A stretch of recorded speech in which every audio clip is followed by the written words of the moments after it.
Okay. So good afternoon once again. We're happy to have you in the virtual world, on the World Wide Web, following us, whether you're viewing, you're listening, or you'll log in a little later. We're happy to have you following Whispering Hope Weather Update. And here to present our weather update this afternoon is meteorologist Mr. Lenard Josiah. Welcome, Mr. Josiah. Good to have you again this afternoon. Yes, man. Good afternoon, my brother. Hope all is well with you. We continue to look outside. It was a pretty warm day today. Maximum temperatures got up as high as 33 Celsius, 91 Fahrenheit. We continue to have what we call nice tropical warmth, but we didn't have so much of a cooling breeze. So some individuals who are outside in the sun would have felt a little bit warmer. But yesterday when I left you, it was a tropical disturbance. Right now we're looking at tropical depression number 11. Just as you said, when we entered, it's the 11th day of August, and we're talking about tropical depression number 11. Well, as you can see, I'm sharing my screen right now. Tropical depression number 11 is located roughly about 1,450 miles east of the Lesser Antilles. Currently, it has winds of 30 knots or 35 miles per hour, and it has been moving towards the west, and it's forecast to continue to move towards the west. And as it does so, it's expected to gain a little bit more of the northerly component.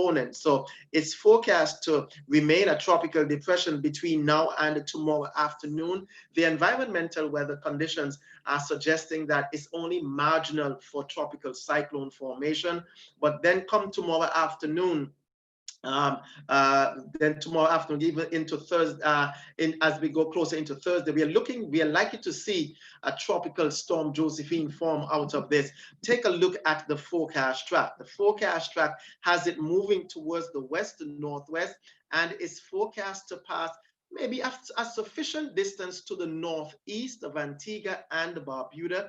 At this distance, I would not necessarily want to pinpoint how far out is likely to pass come Saturday. And there is a reason why, because within the cone of uncertainty, right, in this cone here, the further out from this point that we get, the error continues to grow. So this cone suggests that the center can show up itself way out here, or it can show up itself closer over the islands. But in terms of the more likely path is a path towards the northeast of Antigua and Barbuda. But residents of our Twin Island state should be ready enough should the center show up closer to the island chain, which is also possible. So we're going to be paying close attention to this developing feature. Here is the latest satellite imagery with respect to where the tropical cyclone is. It's located roughly about 1,450 miles east of Antigua and Barbuda, or east of the Leeward Islands. Or yes, look at this area right here. That's it right inside there. It's forecast to move in this general location and just pass just to the northeast of Antigua and Barbuda. Now you can see this, that it is just too close for comfort, because this path can also be in this general location, or it can be outside here. So residents of our Twin Island state should be open enough to be ready for any eventualities with respect to where this path can go.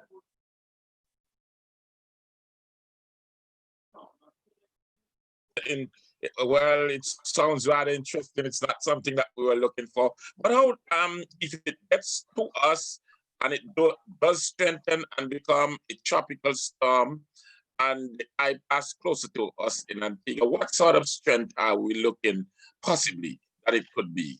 Well, and that's a very good question, because the cyclone is expected to feed off of some warm waters in this general area here, right inside this general area here. So it's entering into an area that's favorable. But as it gets down into the Leeward Islands, right inside this vicinity here, you will have upper level shear blowing off the tops like this. So this particular this particular atmosphere here is not necessarily kind for tropical cyclone formation. In addition to the wind shear, we are likely to see some drier air intruding into the system. So the system is not expected to grow to a hurricane. We are looking at the system remaining roughly a weak tropical storm, maybe a moderate tropical storm with winds in the region of 40 to 55 miles per hour as it passes to the northeast of the islands. And we here in Antigua and Barbuda might not get anything at all from it in terms of the winds, but we're hoping for some rainfall. But that scenario can change if the path and the track places Antigua and Barbuda in the northern quadrant of the area, closer to the core of the system.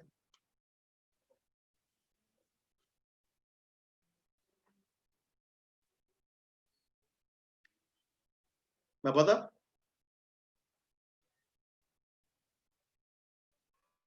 Right here at the internet. Yes, the internet died on us there. Okay, okay. So we're still good. We're still live. Okay, great stuff. We're still live. You were still yes.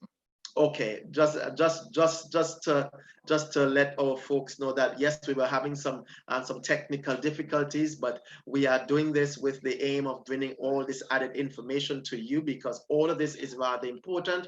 But going out in the future, some of our track modelings are suggesting that this could take a path closer to Antigua and Barbuda and the rest of the Leeward Islands, while some of the more notable track modelings are taking it just to the northeast and maybe further away from Antigua and Barbuda. By the way, what I can say to you, based upon all the track modelings that they have been following, I should add this. That they are mostly following the ECMWF, that which is a little bit more north of all the others. So if the ECMWF is not necessarily correct, then it means that future adjustments to the track, we can see that the adjustments can be brought a little bit closer to Antigua and Barbuda and the rest of the Leeward Islands. So indeed, residents of our Twin Island states should closely monitor the progress of this particular system. We're not looking at a potential hurricane. However, it might turn out to be a rainmaker. We're looking at winds during its passage in the region of 40 to 50 miles an hour sustained, but those winds are expected and forecast to remain well away from the Eastern Caribbean at this time. Well, good afternoon again. It really sounds interesting that this is another storm coming in the area, but I'm happy to hear it's not of any significant magnitude, although winds can be very dangerous. Doesn't matter how weak we may think this storm is. It depends. I understand that sometimes these storms come with cyclones, not cyclones, or what we refer to as tornadoes inside of them, and sometimes that can be destructive. And so, even though we are looking at the winds, we have to take those things into consideration. Yes, definitely. I love the way that you say that. We are looking at a newly formed tropical cyclone. It's now a depression. The forecast is for it to attain tropical storm status. The movement is suggesting that it will pass or should pass a safe distance away from the island chain, sparing Antigua and Barbuda any significant impacts.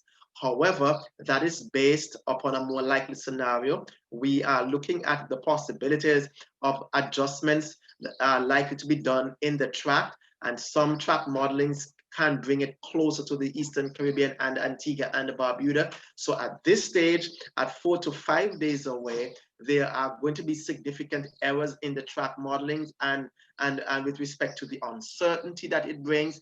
But as we get closer in time to its passage, it will become a little bit more clearer. So residents of Antigua and Barbuda and the rest of the Eastern Caribbean and the rest of the Leeward Islands should pay close attention to this developing weather feature.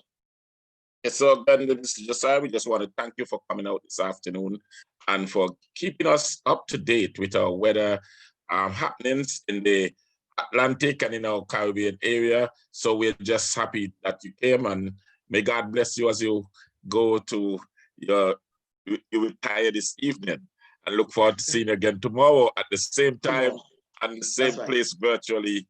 God bless you. God bless you too, my brother. Take care.